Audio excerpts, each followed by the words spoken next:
Prime Field. What's up, Prime Field Nation? Welcome back to the channel where we break down the biggest moves in college basketball. If you're new here, hit that subscribe button because today, we're diving deep into one of the most significant commitments of this transfer season, Jaland Lowe's decision to take his talents to Kentucky. Now, transfers happen every day in the portal era, but when a rising star like Lowe chooses the bright lights of Lexington, it's worth examining exactly what went into that decision. This isn't just another player finding a new home. This could be the perfect marriage of talent and opportunity that launches a player to new heights. Before we get into all the details, let me know in the comments if you saw this commitment coming or if it caught you by surprise, like it did many of us here at Prime Field. We love hearing your predictions and reactions. Now let's break down the three major factors that led Jaland Lowe to rock that Kentucky blue. When you're a player with options like Jaland Lowe, everyone wants to talk to you. Your phone is blowing up, assistants are calling, and the texts are coming in nonstop. But there's something different when the head coach himself makes you a priority, and that's exactly what happened here. Picture this. The recruiting calendar is winding down before the dead period, and who shows up at Jaland's door? None other than Coach Mark Pope himself. This wasn't just a courtesy visit or a quick check-in. This was Kentucky's head coach saying, "You're not just a name on our list, you're the name on our list." What makes this connection even more significant is the timing. Coach Pope is still building his vision for Kentucky basketball after taking over from John Calipari. Every recruit he pursues in this first full cycle sets the tone for what Kentucky basketball will become under his leadership. By personally recruiting Lowe, Pope made it clear that players with Jaland's skill set and character are the foundation he wants to build upon. Sources close to the program have indicated that during these meetings, Pope didn't just sell Kentucky to Lowe, he outlined a comprehensive plan for how Lowe would be utilized in their offensive schemes. We're talking specific plays, matchup advantages, and development strategies tailored specifically for Jaland's game. Consider this. When coaches recruit, they often speak in generalities about opportunity and playing time. But when a coach can sit down and say, "Here's exactly how we'll use your ability to create in the pick and roll," or "This is how we'll improve your shooting mechanics to boost that percentage," that specificity creates confidence. Lowe wasn't just hearing promises. He was seeing a blueprint for his success. The chemistry between player and coach can't be underestimated in these decisions. Basketball is a relationship business, and the trust established between Pope and Lowe during the recruitment process laid the groundwork for what could become one of the most important player-coach partnerships in college basketball next season.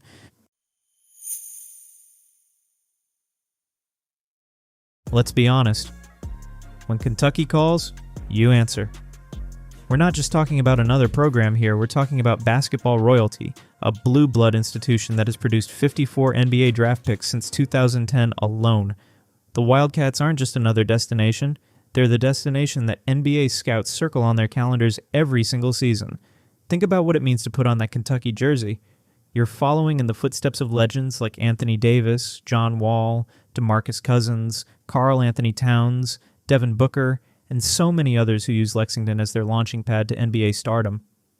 For a player like Lowe, who has NBA aspirations while still having 2 years of eligibility remaining, Kentucky isn't just a school, it's a proven pathway to the professional ranks. The visibility that comes with playing at Rupp Arena cannot be overstated. When you're at Kentucky, every game is an event. The national television exposure alone puts players on a stage that few other programs can offer. While Lowe was certainly visible at Pittsburgh in the ACC, Kentucky basketball exists on another level entirely when it comes to media attention and national spotlight. Consider the fan base as well. Big Blue Nation is among the most passionate in all of sports. They fill a 20,000-plus seat arena for every home game and travel in droves to road games and tournaments. Playing in front of that kind of audience doesn't just prepare you for professional pressure. It elevates your profile and builds your personal brand in ways that can pay dividends long after your college career ends. And let's not forget the facilities. Kentucky's basketball practice facility and weight room are second to none, providing the kind of professional-level training environment that helps players maximize their physical development. The resources available to players, from nutrition programs to recovery technology, rival what many NBA teams offer. When you combine all these factors, the NBA pipeline, the national exposure, the passionate fan base, and the elite facilities, the prestige factor of Kentucky basketball becomes an almost irresistible draw for a player with professional aspirations like Jaland Lowe. Now let's talk about Lowe's game and why Kentucky's system might be exactly what he needs to reach the next level. At Pittsburgh, he was already putting up impressive numbers: 16.8 points, 5.5 assists, and 4.2 rebounds per game. Those are legitimate third-team All-ACC honors type numbers that established him as one of the conference's top guards. However, his shooting efficiency tells a different story. With 37.6% from the field and just 27% from three-point range, there's clearly room for improvement. And that's exactly why Kentucky makes perfect sense for his development. Kentucky's player development. Throughout their history, Kentucky has specialized in taking players with raw talent and helping them refine their games. Their player development program is among the best in college basketball, particularly when it comes to guard play. Think about guys like Tyrese Maxey, Tyler Harrow, and Shai Gilgeous-Alexander, all guards who saw significant improvement in their shooting and overall efficiency during their time in Lexington. The Wildcats' player-friendly system is designed to create optimal shot opportunities. It's like a shooting efficiency factory. With proper spacing, designed actions, and to get guards clean looks, and an emphasis on shot selection, Kentucky has consistently helped players improve their percentages year after year. But it's not just about the system. It's about who you're playing with. At Kentucky, Lowe will be surrounded by elite talent at every position. This means defenses can't focus solely on stopping him. When you're playing alongside other high-level threats, the floor opens up. Driving lanes become wider, catch-and-shoot opportunities become cleaner, and the overall quality of shots improves dramatically. Lowe's ability to get to the rim was evident at Pittsburgh, but he often faced collapsed defenses geared to stop him. At Kentucky, with shooters spacing the floor and legitimate post threats demanding attention, his driving lanes should be much clearer. For a player with his quickness and handle, this could lead to both higher percentage finishes at the rim and more assist opportunities. From a developmental standpoint, Kentucky's coaching staff has a proven track record of working with guards on their shooting mechanics. Small tweaks to footwork, release point, and shot selection could turn that 27% three-point percentage into something much more respectable. If Lowe can become even a 35% three-point shooter while maintaining his playmaking abilities, his NBA stock would rise significantly. The strength and conditioning program will also be a factor. Adding strength to better absorb contact on drives and improving his vertical explosiveness could help Lowe finish more effectively at the rim, addressing another area where efficiency gains could be made. When you add it all up, Jaland Lowe's transfer to Kentucky isn't just another move in the transfer portal. It could be the career-defining decision that transforms a good player into an elite one.